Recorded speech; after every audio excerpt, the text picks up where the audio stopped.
Three BHK and తమ్ముడు movie reviews. So రీసెంట్‌గా 2 సినిమాలైతే ఓటీటీలోకి వచ్చినాయి. 'త్రీ బీహెచ్కే' సినిమా థియేటర్స్‌లో కూడా మంచిగా ఆడింది. బట్ తమ్ముడు సరిగ్గా ఆడలేదు. మరి ఇంకా లేట్ చేయకుండా ఈ 2 సినిమాలు ఎలా ఉన్నాయో చూద్దాం. Number 1 'three BHK'. సిద్ధార్థ్ నటించిన ఎమోషనల్ ఫ్యామిలీ డ్రామా ఇది. స్టోరీ ఏంటంటే వాసుదేవ్ అనేది ఒక మిడిల్ క్లాస్ ఫ్యామిలీ. ఫ్యామిలీ మొత్తానికి ఒకటే డ్రీమ్. ఒక సొంత ఇల్లు కొనుక్కోవాలని. బట్ అది ఈజీ కాదు వాళ్ళకి. మరి ఇల్లు కొన్నారా లేదా అనేది సినిమాలో చూడాలి.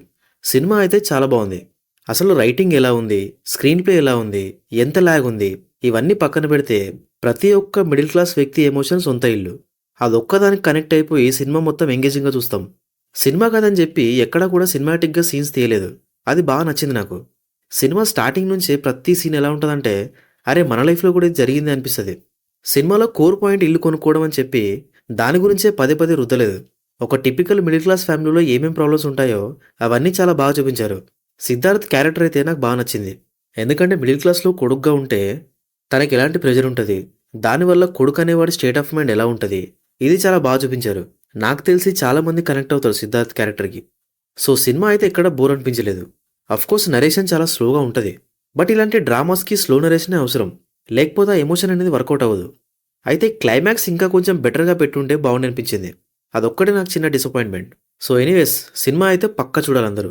ఇక సినిమా రన్ టైం వచ్చేసి 2 hours 20 minutes ఉంది. అండ్ అడల్ట్ కంటెంట్ అయితే ఏం లేదు సినిమాలో. అందరూ హ్యాపీగా చూడొచ్చు. తెలుగు డబ్బింగ్ కూడా బాగుంది. ఇంకా యాక్టింగ్ విషయానికి వస్తే ప్రభుగా సిద్ధార్థ్ అయితే చింపేశాడు. స్కూల్ నుంచి మిడిల్ ఏజ్ వరకు లుక్సే కాదు, యాక్టింగ్ కూడా మామూలుగా లేదు. ప్రతి స్టేజ్లో చాలా బిలీవబుల్గా కనిపించాడు. అండ్ యాక్టింగ్ కూడా అలానే చేశాడు. సేమ్ వాసుదేవన్గా శరత్ కుమార్ గారు కూడా చాలా బాగా చేశారు. అండ్ ఇంట్రెస్టింగ్ థింగ్ ఏంటంటే తెలుగులో తనే ఓన్గా డబ్బింగ్ చెప్పుకోవడం. ఇంకా మిగతా వాళ్ళంతా ఓకే పర్లేదు బాగానే చేశారు. టెక్నికల్గా సినిమా సింపుల్గా బాగుంది. సినిమాటోగ్రఫీ న్యాచురల్గా మంచిగా ఉంది. అయితే తెలుగు సాంగ్స్ మాత్రం అంతేం నచ్చలేదు నాకు. బట్ బీజిఎం బాగుంది. సో ఫైనల్గా సినిమా అయితే ప్రైమ్లో ఉంది, పక్కా చూసేయండి. ఇంకా తమ్ముడు సినిమా విషయానికి వస్తే నితిన్ లాస్ట్ హిట్ సినిమా భీష్మాన్ అనుకుంటా. అది ఎప్పుడో 5 years బ్యాక్ వచ్చింది. ఇక దాని తర్వాత ఆల్మోస్ట్ 6 సినిమాలు తీశాడు. అన్ని ఫ్లాప్సే పడ్డాయి. ఇక ఈ తమ్ముడు సినిమా 7th సినిమా. దీనిపైన చాలా హోప్సే పెట్టుకున్నాడు. కానీ ఈ సినిమా కూడా ఫ్లాప్ లిస్ట్లోకి యాడ్ అయిపోయింది. సినిమా థియేటర్స్లోనే డిజాస్టర్ అయింది. ఇక ఇప్పుడు ఓటీటీలో స్ట్రీమ్ అవుతుంది. సో స్టోరీ ఏంటంటే జై ఒక ఆర్చర్, కానీ చిన్నప్పుడు జరిగిన విషయాల వల్ల కాన్సన్ట్రేషన్ సరిగా చేయలేడు. కట్ చేస్తే జై అక్కని విలన్స్ చంపడానికి ట్రై చేస్తూ ఉంటారు. మరి తమ్ముడు జై అక్కని ఎలా సేవ్ చేశాడు, అసలు విలన్లు ఎందుకు చంపాలనుకుంటున్నారు అనేది సినిమాలో చూడాలి. సినిమా అయితే బాగాలేదు. Right from the story to execution ఏది బాగాలేదు. సింపుల్ డ్రామా లాగా స్టార్ట్ అయ్యి అడ్వెంచరస్ జర్నీ లాగా మారిపోతుంది సినిమా. కానీ ఆ జర్నీ ఇంట్రెస్టింగ్గా ఉంటే బాగుండేది. స్టోరీ రొటీన్ది అయినా కూడా స్టార్టింగ్ కాసేపు పర్లేదు అనిపించింది. లైక్ విలన్ ఇంట్రో కానీ స్టోరీ కాన్ఫ్లిక్ట్ కానీ ఎప్పుడైతే స్టోరీ అంబరగూడగానే ఫారెస్ట్కి షిఫ్ట్ అవుతుందో అక్కడి నుంచి ఇంట్రెస్ట్ పోయింది. యాక్చువల్గా అక్కడి నుంచే సినిమా ఇంట్రెస్టింగ్గా మారాలి. ఎందుకంటే విలన్స్ అక్కడిని చంపాలనుకోవడం, తమ్ముడు కాపాడడానికి ట్రై చేయడం. సో స్క్రీన్ ప్లే నెక్స్ట్ ఏం జరుగుతుందనేలా ఉండాలి. సాడ్లీ ఆ ఫారెస్ట్లో వచ్చే ప్రతి సీన్ చాలా ఆర్టిఫిషియల్గా ఉంటుంది.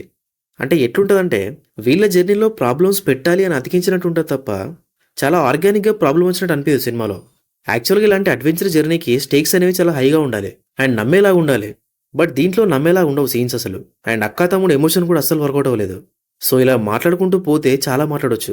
అన్ని డ్రాబ్యాక్స్ ఉన్నాయి సినిమాలో. సినిమాలో ఏదైనా బాగుంది అంటే కొన్ని విజువల్స్ బాగున్నాయి. ఫారెస్ట్లో నైట్ టైంలో కొన్ని విజువల్స్ ఉంటాయి, అవి చాలా బాగా క్యాప్చర్ చేశారు. ఇంకా సినిమా రన్ టైం వచ్చేసి 2 hours 31 minutes ఉంది. ఇంకా అడల్ట్ కంటెంట్ ఉందా అంటే ఎస్. స్టార్టింగ్లో ఒక్క సీన్ ఉంటుంది, అది కొంచెం ఇబ్బంది అనిపించవచ్చు. ఇంకా యాక్టింగ్ విషయానికి వస్తే నితిన్ యాక్టింగ్ కొత్తగా ఏం లేదు. అన్ని సినిమాల్లో ఎలా చేశాడో దీంట్లో కూడా అట్లనే చేసాడు. లయ గారు పర్లేదు, వర్షబుల్లమ్మ క్యారెక్టర్ పర్లేదు కొంచెం, అండ్ తన యాక్టింగ్ కూడా బాగానే ఉంది. ఇంకా మిగతా వాళ్ళంతా ఓకే. టెక్నికల్గా జస్ట్ ఓకే ఉంది సినిమా. కొన్ని విజువల్స్ బాగున్నాయి అంతే. అండ్ అక్కడక్కడ అజనీష్ లోక్నాథ్ బీజియం బాగుంది.